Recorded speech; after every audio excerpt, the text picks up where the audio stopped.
जय श्री महाकाल, श्री शिवाय नमस्तुभ्यम। कैसे मेरे प्यारे दोस्तों, आशा करती हूँ कि आप सब लोग अच्छे और स्वस्थ होंगे। आज मैं आपके लिए लेकर आई हूँ कार्तिक पूर्णिमा पर करने वाले कुछ ऐसे उपाय जो कि बहुत ही विशेष है और बहुत ही खास है। जैसे कि आप सभी को पता है कि कार्तिक मास अब खत्म होने वाला है और कल है कार्तिक पूर्णिमा, और जिसको देव दीपावली भी कहते हैं। देव दीपावली वाला दिन यानी कि आपको मैं बता दूं कि 26 नवंबर को शाम को शुरू हो गया था और यह 27 नवंबर तक रहेगा। तो इसकी जो भी पूजा पाठ है वह आपको 27 ही नवंबर को करनी है। इसमें हम सबसे पहले बात करेंगे 7 चावल आपको गिरा देने हैं। ठीक है, कार्तिक जो पूर्णिमा है वह बहुत खास होती है, तो इस पर आपको 7 चावल गिरा देने हैं। यह आपके कष्टों को दूर करेंगे, आपके जो भी जीवन में जो भी समस्याएं चल रही है उनका जल्दी अंत होगा। दूसरा उपाय हम बात करेंगे 5 दीपक का। इसमें आपको 5 दीपक का दान करना है। वह कैसे करना है, कब करना है, किस लिए करना है, इन सभी बातों के बारे में वीडियो में विस्तार से हम बताएंगे कि आपको किस तरीके से ये 5 दीपक का आपको दान करना है और कहाँ पर आपको यह दान करना है। तीसरी जो चीज़ है वह हम बताएंगे आपको शावल की खीर वाला उपाय। चावल की खीर से आपको कैसे उपाय करना है, आपके परिवार के कैसे इस खीर से आपके घर में जो है शांति बनी रहेगी और कैसे आपके घर में परिवार में प्यार बढ़ेगा। यह तीनों उपाय पूजनीय पंडित प्रदीप मिश्रा जी की कथा सुनकर ही आपको अच्छे से समझाने की कोशिश करूंगी। उससे पहले, उपाय बताने से पहले मैं आप सभी से हाथ जोड़कर अनुरोध करूंगी कि वीडियो को अंत तक देखें और चैनल को सब्सक्राइब करना ना भूलें। वीडियो अच्छी लगे तो लाइक और शेयर भी अवश्य करें। अब हम बढ़ते हैं हमारे पहले उपाय की तरफ, जो कि आपको करना है 11 चावल के दाने से। ठीक है, इस उपाय को आपको डिप्रेशन अगर है या आपके घर में किसी व्यक्ति को डिप्रेशन है, मानसिक तनाव है, नेत्र रोग है, ज़्यादा सोचने की बीमारी है, हर टाइम खोए खोए रहते हैं, बहुत टेंशन लेते हैं, शरीर में रोग हो, अशांति को दूर करता है यह उपाय। ठीक है, तो आपको यह उपाय, अगर किसी व्यक्ति का चंद्रमा कमज़ोर है यानी चंद्र ग्रह कमज़ोर है और उसको मतलब बहुत डिप्रेशन के तरीके से जीवन व्यतीत हो रहा है, टेंशन रहती है, कोई भी काम नहीं बन रहा है, तो उस व्यक्ति को यह वाला उपाय अवश्य करना है कार्तिक पूर्णिमा वाले दिन। ठीक है, इस उपाय को आप अपने लिए भी कर सकते हैं और आपके परिवार में अगर किसी और व्यक्ति को इस तरीके की कोई भी दिक्कत है तो इस उपाय को वह व्यक्ति भी आप दूसरे व्यक्ति के लिए भी इस उपाय को कर सकते हैं। तो इस उपाय में सबसे पहले आपको क्या करना है, आपको ले लेना है एक स्टील का लोटा। अगर आपके पास चांदी का लोटा हो तो बहुत अच्छी बात है, कि चांदी का नहीं है तो आपको स्टील का ले लेना है। अगर लोटा ना होकर कटोरी भी है तो चांदी की कटोरी वगैरह भी इस उपाय में चल जाएगी। तो क्या करना है, आपको एक लोटा जो भी आपके पास है चांदी का, स्टील का, ले लेना है। उसमें आपको अपने घर से शुद्ध जल भर लेना है। ठीक है, शुद्ध जल भरने के बाद आपको क्या करना है, आपको इसमें 11 चावल के दाने डालने हैं। ठीक है, 11 चावल के दाने डालें। आपके पास अंगूठी हो चांदी की, सिक्का हो चांदी का, कुछ भी चांदी का कोई भी सामान हो तो वह भी आपको इसी लोटे में डाल लेना है। उसके साथ ही आपको डालना है कच्चा दूध।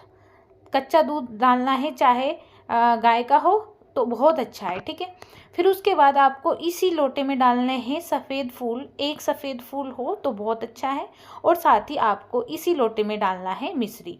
यह सभी चीज़ें आपको इसमें डालनी है। बाई चांस अगर आपके पास चांदी का सिक्का या चांदी की कोई चीज़ नहीं है तो आप 11 चावल के दाने और आप उसमें कच्चा दूध तो अवश्य ही डालें। ठीक है, साथ ही सफ़ेद फूल और मिश्री भी आप डालें अगर चांदी का आपके पास कोई वस्तु वगैरह नहीं है। उसके साथ ही आपको क्या, जैसे ही चंद्र देव आपको दिखाई दें, यानी उन चंद्रोदय हो, जैसे पूर्णिमा पर तो पूरा चंद्रमा निकलते हैं, तो आपको चंद्रदेव को अर्घ्य देना है। और किस मंत्र के साथ देना है वह मैं आपको बताती हूँ, कि आपको जब यह अर्घ्य देना है ना, तब आपको ओम सोम सोमाय नमः के नाम से आपको यह 11 बार कम से कम इस मंत्र का ध्यान करना है, और जो आपके पास जल है वह धीरे धीरे समर्पित करना है, या फिर ओम एम क्लीम सोमाय नमः। ठीक है, इन दोनों मंत्रों के साथ आप इस जल को समर्पित करें, यानी इस जल का अर्घ्य जो होता है वह आपको चंद्रमा देव को देना है। साथ ही हाथ जोड़कर प्रार्थना करनी है। कम से कम 5 से 10 मिनट आपको चंद्रमा देवता को निहारना है और उनसे अपने कष्टों को दूर करने के लिए प्रार्थना करनी है। और इस उपाय को अगर आप करते हैं तो अगर आपके शरीर में कोई भी कष्ट है, किसी तरीके की दिक्कत है, तो वह बहुत ही जल्दी ठीक होगी। इस उपाय को आपको कार्तिक पूर्णिमा पर अवश्य करना चाहिए। यह चंद्रदेव को प्रसन्न करता है। साथ ही आपको जैसे कि पता है कार्तिक पूर्णिमा है, तो जो भी व्यक्ति कार्तिक पूर्णिमा पर इस उपाय को करता है उसको इसका 4 गुना लाभ मिलता है। तो यह था हमारा विशेष 11 चावल के दानों वाला उपाय। अब मैं आपको बता दूं कि जो इसमें आपने अगर सिक्का वगैरह या चांदी की चीज़ कोई भी आपने डाली है तो वह आपको उठा लेनी है और धोकर जहाँ से आपने उठाई है सुजल से आप उसको धुल ले, वापस उसकी जगह पर ही उसको रख दें। या आपने पहन रखी थी तो उसको वापस से आप पहन सकते हैं। तो इस उपाय को आपको इस तरीके से करना है, यह कार्तिक पूर्णिमा पर आप अवश्य करें। अब हम बढ़ते हैं हमारे दूसरे उपाय की तरफ कि किस तरीके से होगा। इस उपाय में आपको सबसे पहले क्या करना है मैं आपको बता दूं। इसमें आपको लगाने हैं 5 दीपक। जैसे कि आप सभी को पता है कि कार्तिक पूर्णिमा पर देव दीपावली का भी महापर्व है। इस दिन हमारे जो देवी देवता होते हैं वह पृथ्वीलोक पर आते हैं और नदी सरोवर पर दीपक लगाते हैं, ऐसा शास्त्रों में कहा गया है। और यह जो देव दीपावली है यह हमारे देवों की दीपावली होती है।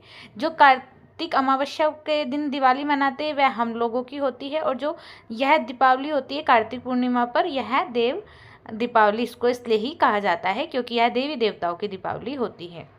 तो इस पर आपको 5 दीपक ऐसी जगह पर लगाने हैं जिससे आपके घर में जो भी कष्ट चल रहे हैं, जो भी दिक्कतें चल रही वह जल्दी समाप्त हो जाएंगी।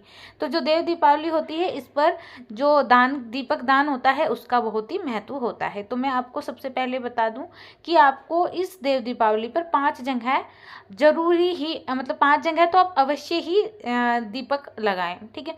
तो पहली जगह है कि आपको तुलसी माता के वृक्ष के नीचे गोल बत्ती वाला दीपक लगाना है।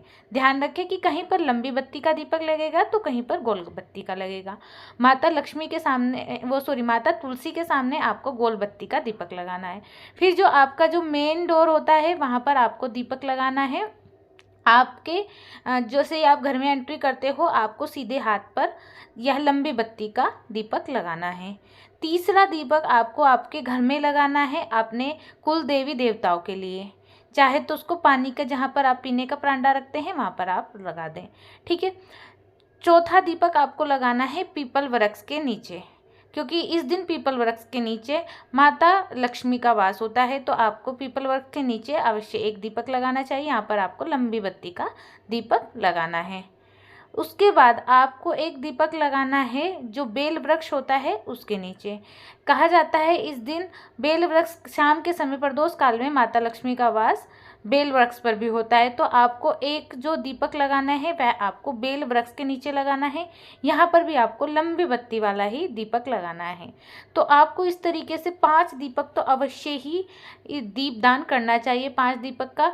नहीं तो अगर आप ज़्यादा भी कर सकते हैं तो आप ज़्यादा भी दीपदान इस कार्तिक पूर्णिमा पर कर सकते हैं। तो यह थे हमारे 5 दीपदान की विशेष महत्ता कि आपको कहाँ कहाँ लगाने हैं। इस तरीके से आप अवश्य 5 दीपदान करें। अब हम बढ़ते हैं हमारे आखिरी और तीसरे उपाय की तरफ कि इस उपाय में आपको क्या करना है और कैसे करना है। तो यह उपाय आपको करना है खीर से। इसमें आपको खीर बनानी है। जैसे कि आप सभी को पता है कि जो कार्तिक पूर्णिमा होती है यह दिन माता लक्ष्मी को समर्पित होता है। तो इस दिन हमें माता लक्ष्मी को प्रसन्न करने के लिए खीर से यह उपाय करना है। तो हमें क्या करना है, हमें चावल, दूध और मिश्री से माता लक्ष्मी को प्रसाद लगाने के लिए हमें खीर बना लेनी है, ठीक है। सबसे पहले हमें माता लक्ष्मी को उस खीर का भोग लगाना है और उसी खीर में से हमें थोड़ी सी खीर बचा भी लेनी है। माता लक्ष्मी को भोग लगाने के बाद वह खीर हमें रखनी है। जैसे ही चंद्रमा निकल जाएंगे उनके सामने हमें वह खीर रखनी है, उनकी रोशनी में वह खीर रखनी है। और उस खीर रखने के बाद हमें चंद्रदेव से प्रार्थना करनी है। जो भी हमारे रोग है, जो भी हमारा कष्ट है, उन सब के लिए आप प्रार्थना करें। और प्रार्थना करने के बाद आपको वह खीर वहाँ से उठा लेनी है। जैसे ही 1-2 घंटे आपको चंद्रमा की रोशनी में उसको खीर को रख देंगे और फिर वह खीर आपको अपने पूरे परिवार में बांटकर खानी है, यानी प्रसाद रूप में सभी को आपको वह खीर खानी है। और इससे आपके घर में हमेशा खुशियाँ रहेंगी, प्यार बढ़ेगा और आपके शरीर में जितने भी कष्ट है वह दूर होंगे। तो यह खीर वाला उपाय भी आपको इस कार्तिक पूर्णिमा पर अवश्य करना है। तो यह थे आज के हमारे 3 छोटे छोटे से उपाय। आशा करती हूँ आपको तीनों उपाय अच्छे से समझ आए होंगे, पसंद आए होंगे। वीडियो अच्छी लगी हो तो लाइक अवश्य करें, शेयर का बटन अवश्य दबाएं और अपने दोस्तों को भी आप